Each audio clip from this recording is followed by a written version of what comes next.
Hi, my name is Jody Starkman, and it's my privilege to welcome you to this afternoon's breakout session, where we'll be starting with the question, has COVID reignited a young versus old competition for jobs? A quick intro. I'm the Executive Director of Innovation Resource Center for Human Resources, also known as IRC for HR. We're a small nonprofit research foundation located in the US. We're 94 years old, established in 1926 with a mission to advance the knowledge and practice of human relationships in the workplace. More recently, with funding, our funding has been on research that studies the impact of technology and new business models on organizations, leadership, and work, with the goal of helping people and organizations thrive in a digital economy. In preparing to lead this panel discussion, I've been thinking about a number of forces currently shaping the world of work. And I decided to focus on the intersection of three of them. So an aging multi-generational workforce, technology and the changing nature of work, and the unique experience of a global pandemic. Just to get things started, I thought I would comment briefly on each of these before introducing you to the panel members. So starting with the multi-generational workforce and aging one, I don't think anyone would question that we have one of those or that intergenerational tensions exist. But I can't help but question the assumption in the session title that a competition for jobs existed before and now it has been reignited by COVID. The research I'm familiar with suggests that while there are beliefs about generational conflict in the workplace, many of them seem to be workplace myths, more like old narratives that persist, sometimes perpetuated by the media, because we just haven't taken the time to correct and rewrite them. And I'll be very curious to hear what the panel thinks about this. Technology itself is part of a workplace myth that older people can't use it, for example. Another narrative, by the way, that needs rewriting. The incredible tools that are entering the workplace, such as virtual reality, augmented reality, and voice recognition, among others, will enhance and augment human capabilities at every age. Technology is also helping to democratize the workplace by supporting a wide range of employee circumstances and needs. And we've seen some of this during the pandemic where more people are working from home, attending conferences from home, as you are today, perhaps, collaborating with people from across companies and geographies, interviewing, socializing, and learning new skills, all enabled by technology that everyone has learned how to use. Of course, some of this was already happening, but I think the experience of the past 9 months has led us to revisit old assumptions about what is possible. And with a shift in mindset that comes from a new sense of what is possible, I'm hoping we will continue to question a lot of the things that have been holding us back from tackling policies and practices that don't really serve various segments of the workforce very well. And I look forward to hearing the panel's thoughts about this as well as they share the work they're doing to challenge old paradigms. The last of the three forces I mentioned is the global pandemic. While it has created a devastating public health and economic crisis, it has also provided a unique opportunity for us to, as the 1997 Apple commercial said, think different. I hope you're old enough to remember that. Go look it up if you didn't, if you don't. The pandemic has been a trigger for experimentation and an accelerator for innovation. It has forced many business leaders, if not all of us, to question our assumptions about how we work, how we live, what's possible, and what we previously believed was not possible. And this has created a huge opportunity to experiment and co-create new solutions to problems that I would argue have existed for a long time. This reminds me actually of a quote I saw recently that said, "We may look back on 2020 as the year we were no longer able to ignore what's been right in front of us all along." So lastly, I'll just mention, I think the pandemic has been a promoter of empathy. During the past 9 months, many employers and HR leaders have really taken time to understand the impact of their employees' personal lives on work life. They have made decisions that are critical to not only sustaining business operations and growth, but also to sustaining employees' health and well-being. So from flexible work arrangements to rapid digital transformation to an increased focus on employee well-being, the global pandemic has demonstrated that when we challenge our assumptions and beliefs about what is possible, and we apply technology and modify policy to address a diverse set of human needs, the result can be a more inclusive, human-centered work experience for everyone. So with that, let me introduce our first speaker, Lily Parsey. In the interest of time, I'm going to keep the intro short, but you can find additional information about all of our panelists in the profiles that are included in the delegates section of the conference platform. Lily is the Global Policy and Influencing Manager at ILC. In that role, she leads ILC's policy, public affairs, and influencing activity in the UK and across the world. Lily is also, little plug, Lily is also leading the current Work for Tomorrow program, which is being funded by Innovation Resource Center for Human Resources, so my organization, excuse me. The program is focused on the challenges and opportunities of an aging workforce. Through research, a global innovation competition, webinars, and policy discussions, the program will advance our goal of a workplace where everyone can thrive. On behalf of IRFT for HR, I'm really excited to be supporting ILC in pursuing this important goal. And now, Lily, I'll hand it off to you. Thank you, Jody. And I just want to mirror that. I mean, we're really excited to be working with you on this project. And I'm just going to take a little bit of time really to introduce what we're doing on this. And Jody, some of the thoughts you mentioned in your introduction around, really positive and forward-looking. I think amongst the sort of devastating impact that COVID has had, there really are some silver linings. And I think, this project is really looking forwards as well. Not just actual tomorrow, but a little bit more long-term as well. So Work for Tomorrow is really sort of a two-pronged approach where we're looking, at really, what are the big changes and challenges ahead that we're looking at. And we've today launched a consultation paper on this. And I'll be running through a little bit of what we think some of the key challenges are.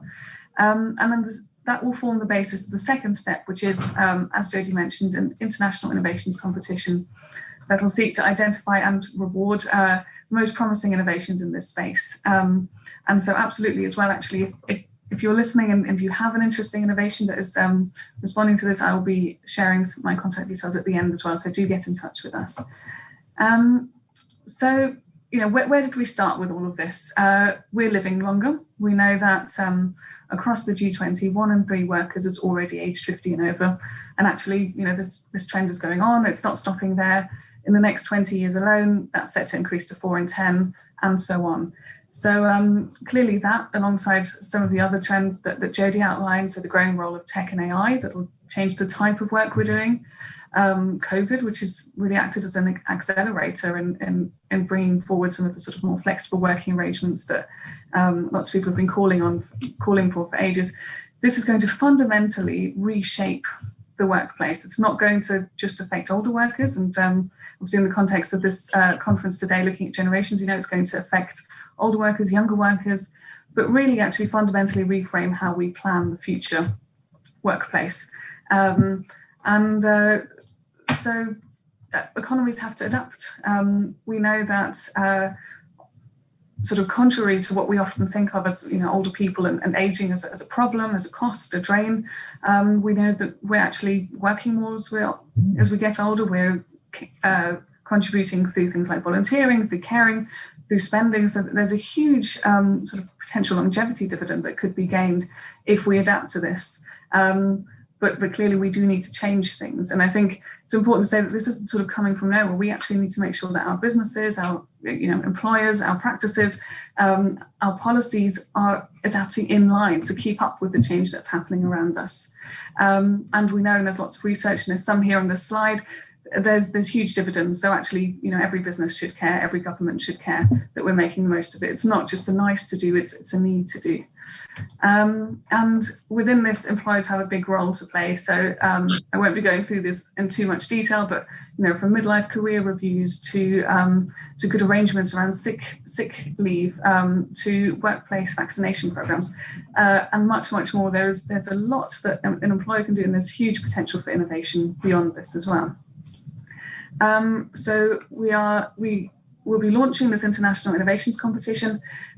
These are the 4 key challenges that we've identified in our consultation paper.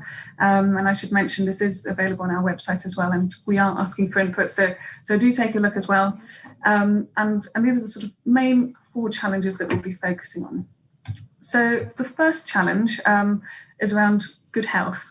And we know that poor health, either poor physical health or poor mental health, is one of the key barriers that means that way too many of us drop out of the workforce early. Either we have a condition that means we feel we're not supported in our work, and rather than sort of any part-time job or a flexible arrangement, we think the only option is to fall out of the workforce.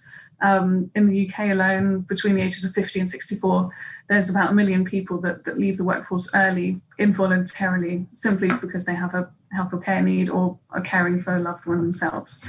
So clearly there's a huge economic argument for this and a big role for the employer, and a big potential for innovation as well.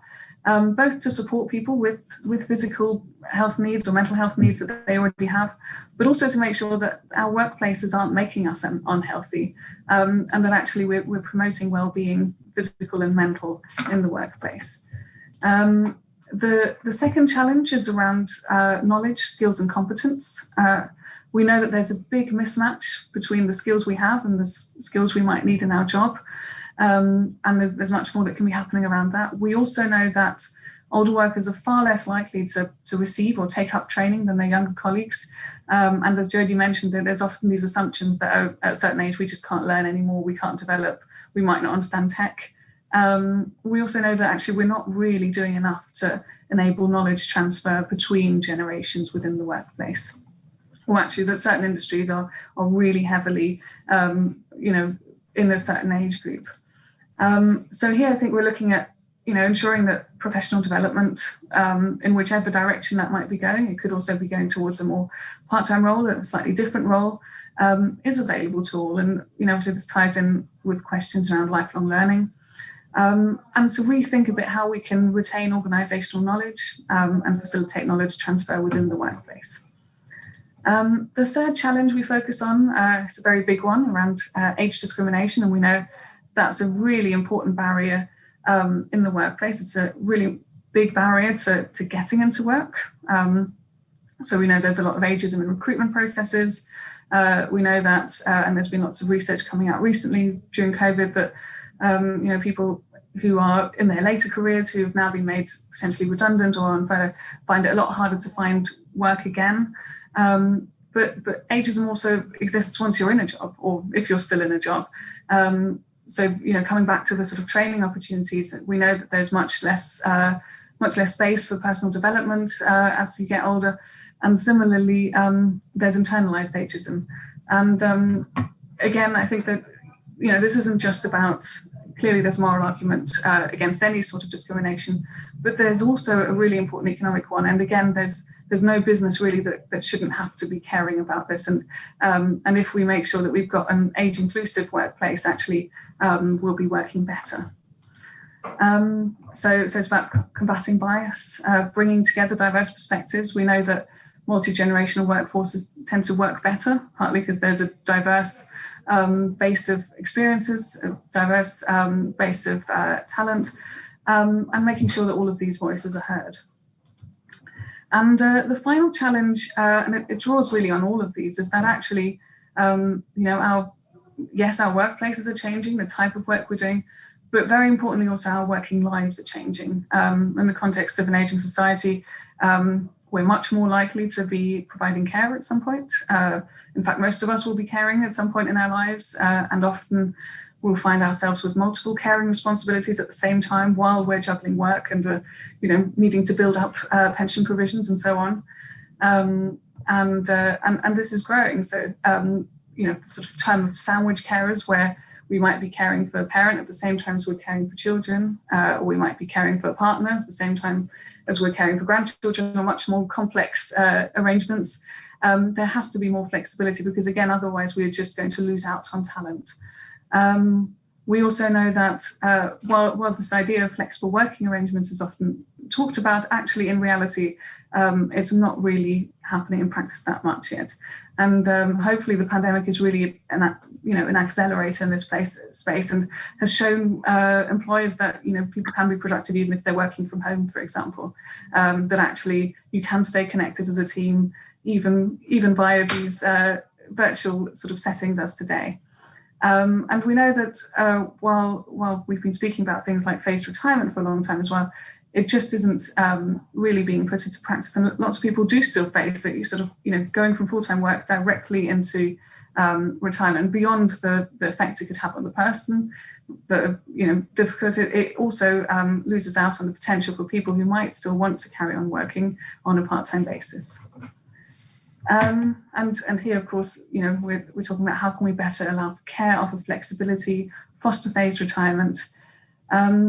So this was a steamroll through some of the sort of key challenges we've identified, and I'm sure Lucy and Stuart, who'll be speaking shortly after me, will be touching on some of these themes as well. It's a consultation paper, and as the name says, we really want to be hearing from you. Do you feel like we've missed something? How do you feel about these challenge categories? Do you have examples of good practice that you'd like us to share? Or do you actually have a bright idea, or are you doing something already? Have you got a product or service that's working in this space that we can highlight? So absolutely do get in touch. My email address is here. You can also just send me a message on the chat, for example, on the platform today. And we're really looking forward to be kicking this off. And thanks again, Jody, as well, for supporting this. Thank you, Lily. That was a great introduction, and I'm really excited. Actually, I really love the fact that you've positioned this as a consultation paper with an invitation and opportunity to invite lots of great input from folks who are doing interesting things, who are seeing interesting things, or who are identifying opportunities and challenges that maybe that we've missed. So our next speaker is Stuart Lewis. Stuart is founder and CEO of Rest Less. He's an experienced general manager with an extensive track record in the financial services sector. He founded Rest Less with the goal of creating a membership community that helps its audience regain their sense of purpose through fulfilling opportunities to work and volunteer. Stuart, handing it over to you. Thanks, Jody. So I think from our perspective, COVID hasn't reignited this competition for jobs between young and old. I think the idea where there's simply a set amount of jobs to go around doesn't really exist in today's service-led economy. And there's widespread belief and understanding that productive jobs actually create more productive jobs, so more employment is better for all. I think this idea of age-related conflict in the workplace also doesn't exist. The research I've seen indicates that an age-diverse workforce is typically a happier workforce. Like, I've always found that work can be a great uniter of differences, actually. I think what we are seeing is that COVID is leading to some seismic structural shifts in the labour market, however, which is having an impact on people at all ages, with some severe impacts on many workers in their 50s or 60s.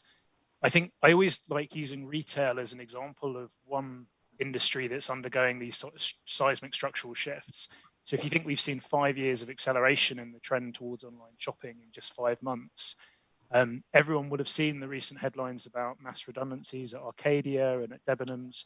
But I think what might be surprising to know is that retail sales as a whole this year are actually up year over year. So the sector should be booming. And I think this is a perfect example of what we're seeing as a microcosm of what we're seeing in the whole economy, is that a sector that's doing okay is still facing transitions in a speed that they've never faced before. And that has huge implications for transitions within the labour market as well. So these jobs in physical retail are not coming back, but we are seeing booms in transport and logistics to help support the surge in online shopping. I think the way out of this challenging labour market and to ensure as speedy a recovery as possible is by enabling and facilitating career changes and transitions to match the transitions we're seeing in the economy and therefore the labour market. I think historically, though, this is an area where we've been particularly bad, especially amongst more experienced workers due to ageism. So I've always been personally fascinated at this link between age and hierarchy. So most FTSE 100 CEOs are in their 50s or 60s, many politicians in their 60s or 70s. And most corporate leaders will look around the boardroom and see lots of experienced workers and go, we haven't got a problem with ageism in the company. When in reality, it's middle management where ageist attitudes and ageism really starts to bite. So as a society, we're great at respecting age in the workplace when people have followed a linear career path. But what happens, very few of us go on to become FTSE 100 CEOs. What happens to everyone else? And I think one statistic that I'm particularly kind of fascinated by is that what most people don't realize is that peak earnings for all of us are in our 40s in the UK based off ONS data. For some, peak earnings are in their 70s, so those that go on to be FTSE 100 CEOs. For some, it's in the 30s, but on average, it's in our 40s. And I really wish someone had told me that when I started saving into my pension in my 20s. I'd have probably saved a lot more than I did. But kind of with the hierarchy pyramid like this, and the population pyramid increasingly looking like a gherkin, we're seeing more and more people who go beyond peak role and are looking for some kind of transition. And that's where more support needs to be provided by business, by government.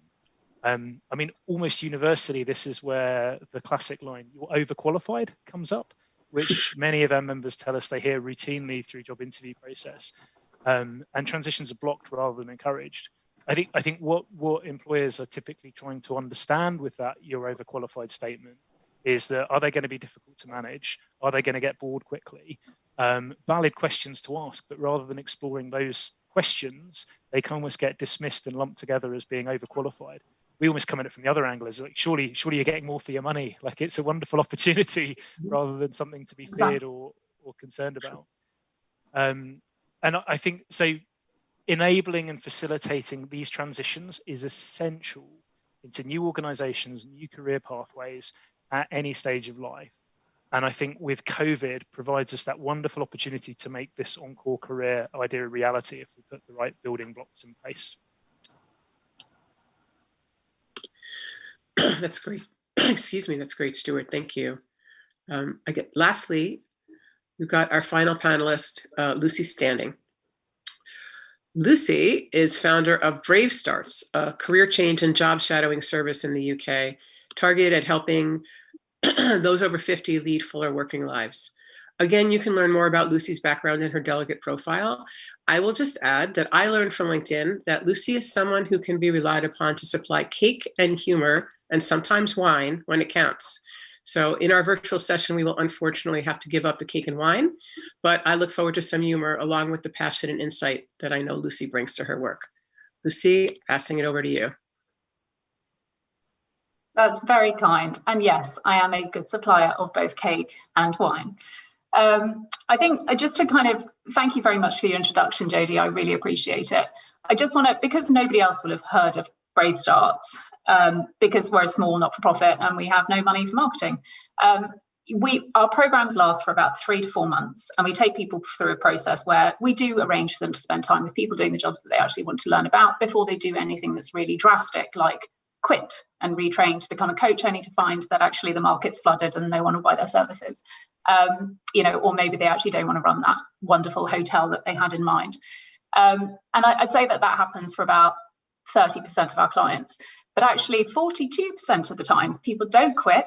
They don't give up their job, but they do maybe drop down to 3 or 4 days a week so that they can work on a side project, side hustle, maybe write a book that they've always dreamed of doing. And about 18% do go on to do a complete career change. So that's like retraining to go into something like, say, teaching, counselling, youth work. Charity sector is a big one. In fact, going into HR roles is quite significant as well. So the sort of person that I work with is someone like Jake, who's 58, worked in the same organisation for about 20 years, been made redundant, and he's an observational cameraman. So he's got the sort of extremely specific skills that make it incredibly difficult to transfer to any other kind of an organisation. And in fact, he's finding that now. So, he's 6 months ago, as I say, he was made redundant. He's been rejected from every single job that he's applied for. He has no understanding of how to build a side hustle, and his confidence is consequently rock bottom. Now, I'm dealing with people like him because organisations, without wanting to sound too rude, I don't think have been very honest about the fact that they're not offering a job for life. And yet they don't act as though they allow people to explore what it is that they might want to do beyond the organisation that they're working in now. And that's something that I would really like to encourage them to do.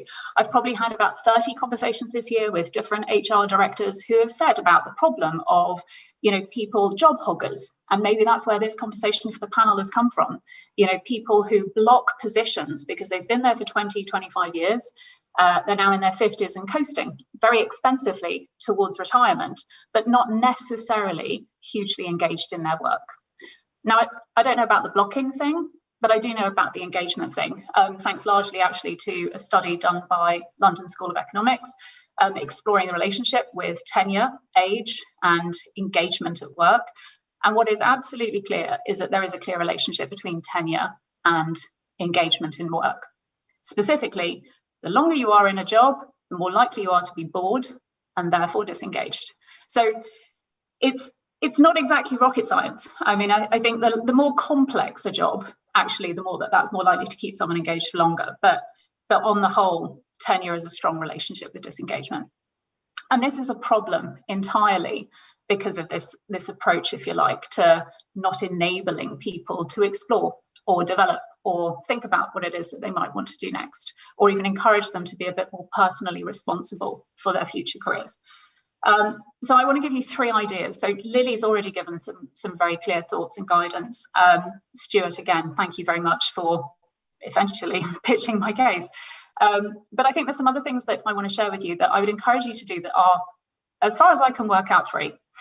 So number 1, we've done our own survey of over 900 people over the age of 50. What's the one thing that an organisation can do to help them think about what they want to do next? And the top thing that came out is more chances to shadow different jobs. Now, inside your own organisation, I'm guessing that's relatively easy to facilitate, because the difficulty is when someone's been in a job for about 20 years, they now know what they don't want to do. That doesn't mean it's clear to them what they want to do next. And allowing them to spend time with other people genuinely does really help them. All these issues about we don't have enough senior women applying for senior jobs, I promise you, the evidence is becoming clearer and clearer that actually shadowing is a really helpful way to address those sorts of problems. Worst case scenario, someone goes and shadows a department, decides they don't want to go there, they have a better understanding of how it works. And that kind of intergenerationality, potentially, working across organisations, breaking down silos, I don't think is any bad thing. I think another thing to do is potentially to allow employees to take time off to explore what it is they might want to do next. And again, I don't think that has to cost you a penny. Monzo is a great example of this. They give their employees 30 days off every single year to do whatever it is that they want to do next to build their next career or to move in towards their next career. So if they want to go and write a book in Bali for a month, they can. If they want to spend 2 days every single month working on their startup, they can. And by the way, Monzo will probably support them because they know a thing or two about running a startup. And you can imagine what that probably does for their employee proposition. And as I say, it doesn't cost them a penny compared to expensive executive coaching, leadership development coaching. And what do you also do? You're fostering a mindset that people are thinking, I'm personally responsible for what I do next. And I think the final thing I'd probably suggest is actually just this kind of subliminal messages that a manager can ask, like, what's your CV looking like? What are you thinking about for your next career step? Integrating that into an annual performance review doesn't cost anything, but again, reinforces this notion of personal responsibility. And I think really what we want to get to is a place where people are able to leave, but where they want to stay. And that's it. That's all I've got to say. Thank you very much for allowing me to speak.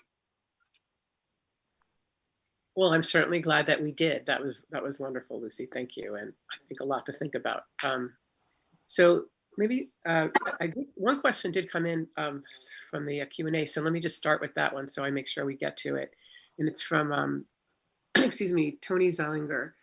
And the question is, and let's see, it's long, so let me see if I can just kind of pull it together quickly. How concerned is the panel that this pandemic will encourage, in particular, large company employers to unknowingly practice ageism as they weed out staff over the age of 50 within their workforces? And will that compound inequality in retirement and increase healthcare costs? How can retraining, reskilling older workers become more visible? Should further fiscal incentives be introduced? Which countries are doing best? There's a lot in there. If you wanted to pick off maybe one or two, anyone, I feel like we at least we made an attempt to address those questions. Shall I pick off some of the starting points about? I think the short answer is I'm very concerned. So I think we see a lot of the time, a lot of members coming to us saying that they're concerned that they're being pushed or led down a route towards early retirement. So I think we're particularly worried about the ageist effects of COVID.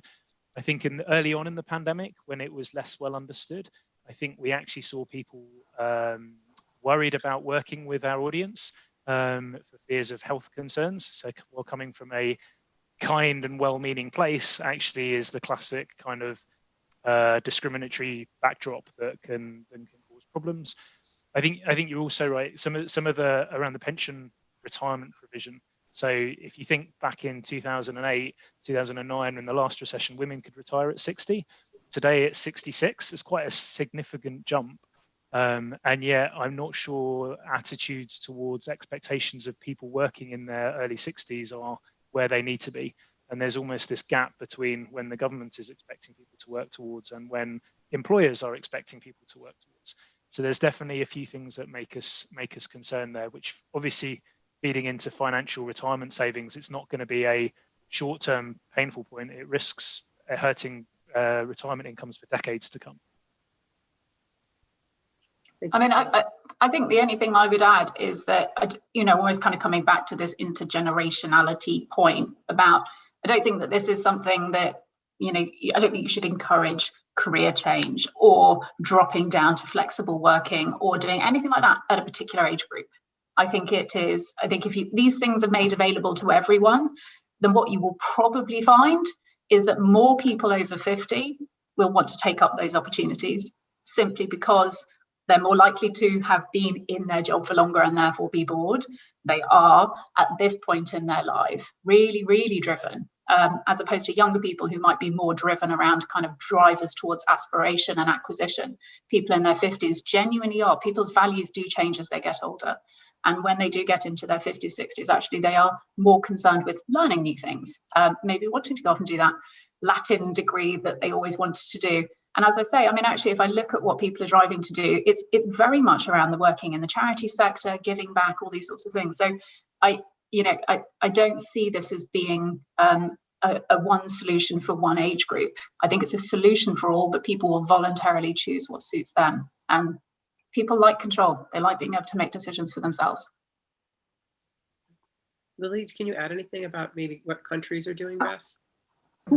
Sorry, I haven't moved in a while, so the light has just gone off. I was going to come in, I think, on the ageism point, really, and I think sort of specifically in the pandemic, there is an assumption that people who are potentially closer to state pension age won't be sort of staying on as long anyway, so why invest in them?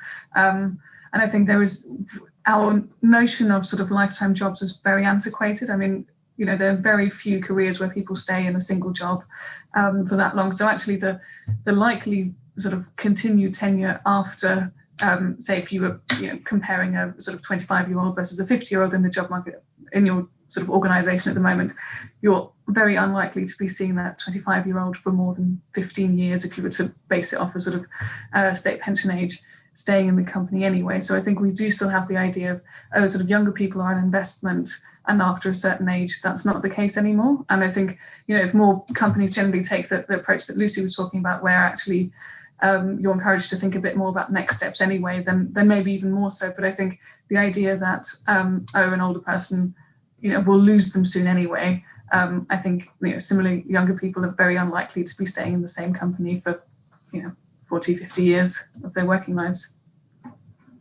Thank you. And I meant to say thank you, Tony, for posing the question.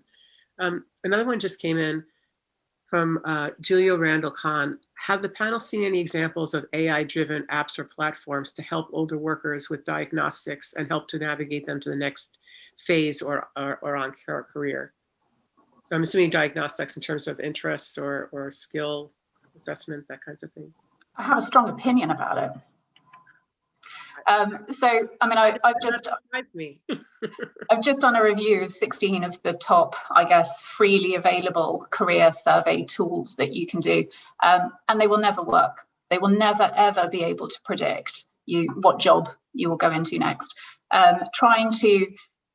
We can't even predict the weather, right? Relatively few variables to control with weather. When you're talking about people and the fact that values change over time, then you've got the mix of personality, which is hugely complex. You've got the fact that there's 34,000 plus jobs that are constantly evolving. There is no data that's got a succinct capture of what every single job will require or entail. So whilst they are fun to do and they can be interesting to explore what your drivers are and what your motivations are, they will never successfully predict what job you should work into. And actually, so many other variables are important. When you get into a job, your biggest factor that predicts whether or not you would like it or not is your line manager. So no test can predict that in the future. So yeah, too many variables. I will just mention that I just was actually exploring or learning more recently about an AI platform that's doing some really interesting work in in really analyzing jobs around skills. So in a way that allows you to sort of see some of the job adjacencies and other jobs that you might not be thinking about as being actually capable of doing, but actually would very possibly provide opportunities for you. And that's also earlier, at every stage in their career, where people are maybe being pushed out of particular roles because they're no longer needed, or they're no longer that interesting, but have skills and experiences that could be applied elsewhere, transferred elsewhere, but tend to see themselves very narrowly in this is what I do, as opposed to this is what I might be capable of doing. So I think there is a role for AI to play there, but certainly when it comes to values and the kinds of things that people really care about, that's a different question. So thank you, Julia, for your question, and I hope we provided a little insight there. This is, I guess, for all of you, but particularly for Lucy and Stuart, I think. I'm wondering, like, what I've heard are a lot of kind of misconceptions, or as I was suggesting, I think in my opening comments, a lot of old narratives about these topics. And I'm wondering, what are the most common misconceptions that people have about late career transitions? Go ahead, Stuart. I think you both mentioned this earlier, but the technology one is really binding, actually. And it's this again, like all discriminatory things, it's all based off assumption rather than looking at an individual's skill set. One of the kind of analogies I always use is that this generation of someone who's turning 50 today is kind of practically digitally native. So there's 12.5 million Facebook profiles in the UK over the age of 50, 12.5 million. These people own Facebook. I think you look at Jeff Bezos, mid-50s, you look at Tim Cook leading Apple, touching 60, you look at Bill Gates, mid-60s, and you look at Tim Berners-Lee, who invented the internet, is mid-60s and has just gone into his new venture. Like, there is absolutely nothing around age and technology.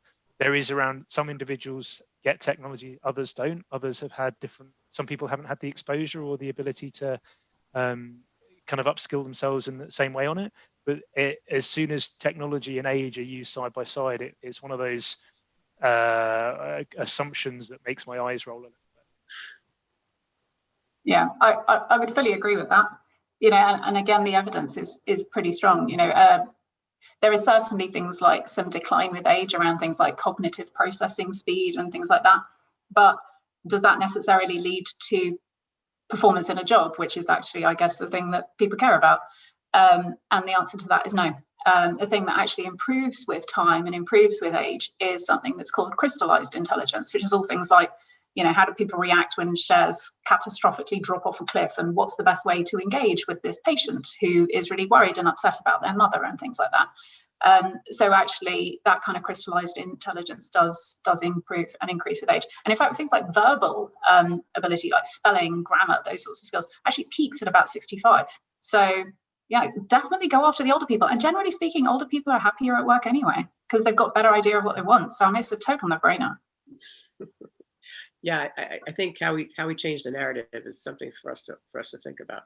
And sometimes it's about storytelling. Sometimes it's about getting data out there. Some of the statistics that both of you just threw around, I think, are really compelling, and how we begin to get people to actually take those in and rethink those old beliefs are so important.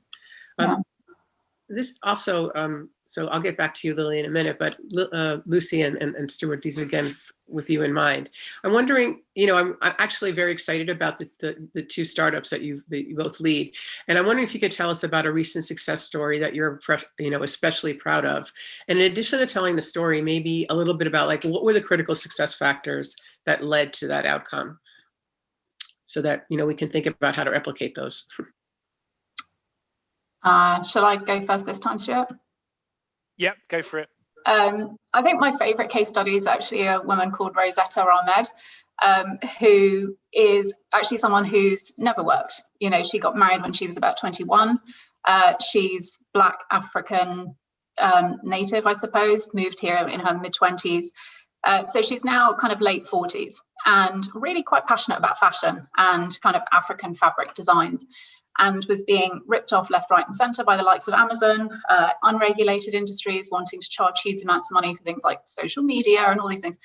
Very passionate about fashion, but you can imagine she was interested in trying to get some work experience. There was not one fashion organisation, not one fashion house ever replied to an email, ever spoke to her, ever allowed her any work experience. So we organised for her to go and spend some time with one of the UK's leading fashion designers, bit of a name shout for her. She's called Ali Taylor Mapletoft. And actually at the end of it, she's now completely rebranded, got different pricing structure, knows the suppliers to go to. She now runs her own African fabric design business. Her website's going really well. She's got people interested in African fabrics. In fact, you will probably start to see more African fabrics becoming more fashionable. And please buy them. Please support her. But it's things like that. It's actually people just need to, the thing that builds confidence is not power posing, and actually it's not coaching half the time. It's just let people have an understanding of what the job actually is. And when they realize they can do it, that's what builds confidence far more than anything else. And it's just giving people these opportunities. When people, as I say, when people say we don't have enough senior women applying for the job, it's because your recruitment process doesn't work. Let people shadow the job, understand if that's something they want to apply for, and shock horror, the results, the evidence is there. People will apply for jobs they want to do. You don't marry people without dating them. You probably don't buy houses without viewing them. In the world of work, you're expected to walk in blind for something that's completely variables all over the place. So yeah, she's probably my best case study. That's great. Thank you. Stuart? Yeah, I think some of the most heartwarming case studies we hear about are when people have had to go back into the labour market after a period out of it. Often it's a female candidate who's lacking in confidence, and actually when you hear or you speak to them and the advice they've got or the confidence boost that they've got by going into that interview prepared, is just suddenly they come out of it, they've got the job, and they feel on top of the moon.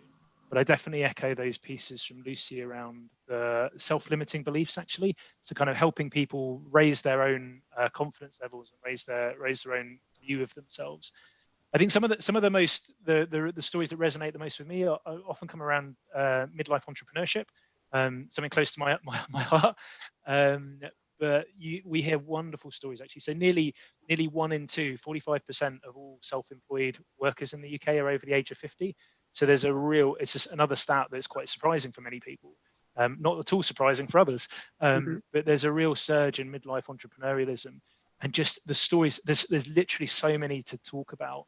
But the stories of people who've gone out for one reason or another, they've had to make a change. Something has triggered that change in their life. They're then kind of looking at the options in front of them and going, do you know what? I back myself. I know I've got really good skills. I've got lots of life experience. I know how to do this.